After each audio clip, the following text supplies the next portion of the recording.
ইতিমধ্যেই অনেকেই ফর্ম পেয়ে গেছেন এবং হুম সেই ফর্ম ফিল আপও করছেন। অর্থাৎ হুম সেই ফর্ম ফিল আপের ক্ষেত্রে বেশ কিছু সমস্যার তারা সম্মুখীন হচ্ছেন।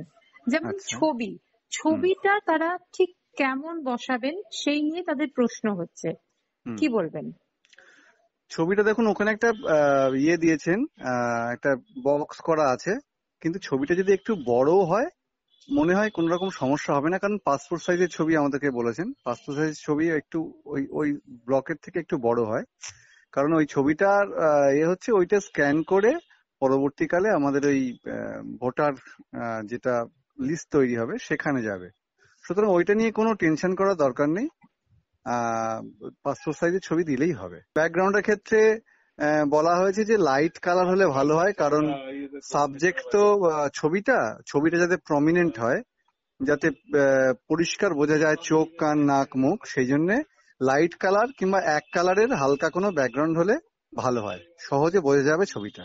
সেই জন্য বলা হচ্ছে যে ব্যাকগ্রাউন্ডটা যাতে লাইট কালারের হয় বা সাদা হয়।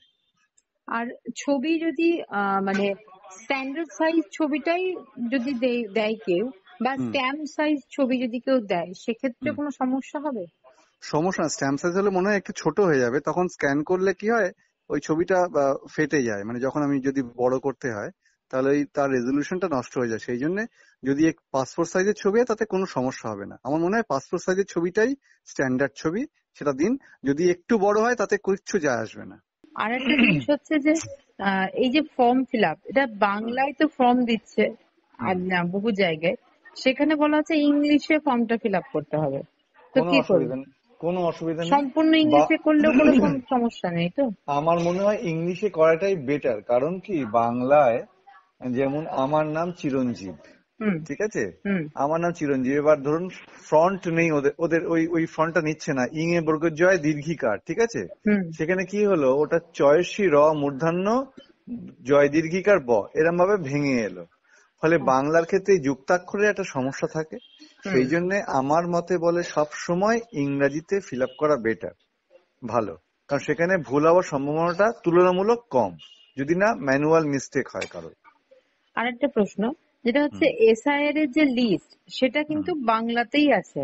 তো ইংলিশে যদি নামটা লেখা হয় ফর্মের মধ্যে, তো হ্যাঁ, সেক্ষেত্রে কোনো সমস্যা হবে না তো? কোনো সমস্যা নেই, কারণ অনেক জায়গাতেই ইংলিশে ফর্ম দিয়েছে, আমাদের কসবা কনস্টিটিউয়েন্সিতে যেমন ইংলিশেই ফর্ম দিয়েছে, হুম। আবার অনেক অনেক জায়গায় বাংলায় ফর্ম দিয়েছে।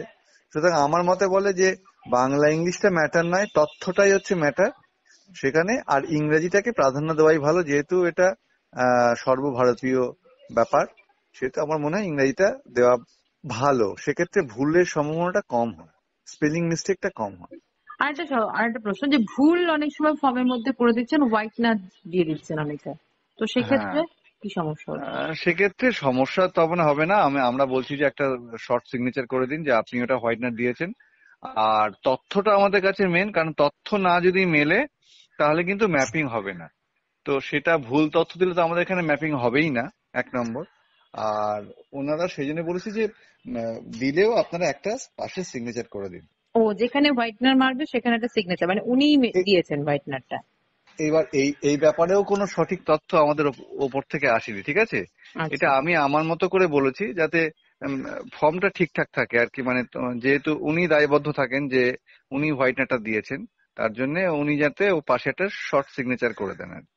তাছাড়াও এটাও বলেছি যদি খুব কম ভুল হয় তাহলে পেন থ্রু করে দিন, বেশি ঘিজিবিজি করে কাটার দরকার নেই, পেন থ্রু করে দিন দিয়ে পাশে লিখে দিন, তাহলে আমরা যাতে ব্যাপারটা বুঝতে পারি যে আপনার পরিষ্কার তথ্যগুলো বুঝতে পারি, এটাই আমাদের কাছে মেন। মানে আমি একজন যেটা বলছি, 2002 সালের লিস্টে যাদের নাম নেই, কিন্তু তার হ্যাঁ পরিবারের কারোর নাম থাকলে, উদাহরণ বাবার নাম থাকলে বা মায়ের হুম নাম থাকলে, তাহলে হ্যাঁ বাবার নামের জায়গায় নাম লিখছে, এপিক নাম্বার লিখছে, হ্যাঁ রিলেটিভে কি লিখবে? মায়ের যদি নাম বাবার তারা।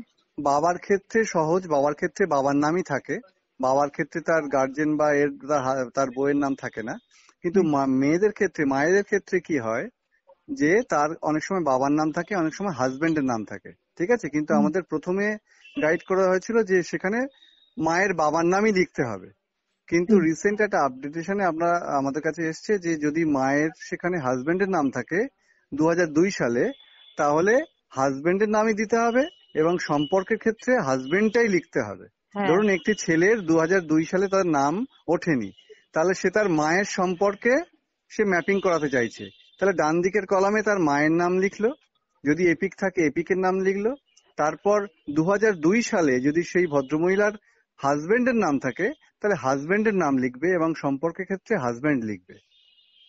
আচ্ছা, এটা নতুন চেঞ্জ হয়েছে। নতুন চেঞ্জ হয়েছে, মানে আজকে আমি জানতে পারলাম এটা। মানে 2002 সালে তার যে যা যা ডকুমেন্ট দেওয়া ছিল বা ওই লিস্টে যা যা আছে সেইটাই তাকে লিখতে হবে 2002 সালের কলামে।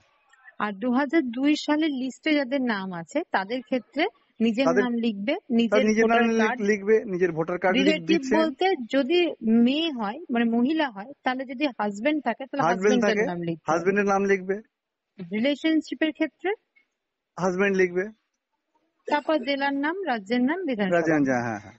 মানে সহজ কথায় হচ্ছে যে 2002 সালে আপনার যে সম্পর্ক আছে, তিনি বাবা হতে পারেন, হাজবেন্ড হতে পারেন, সেই সম্পর্কটাই লিখতে হবে সেখানে।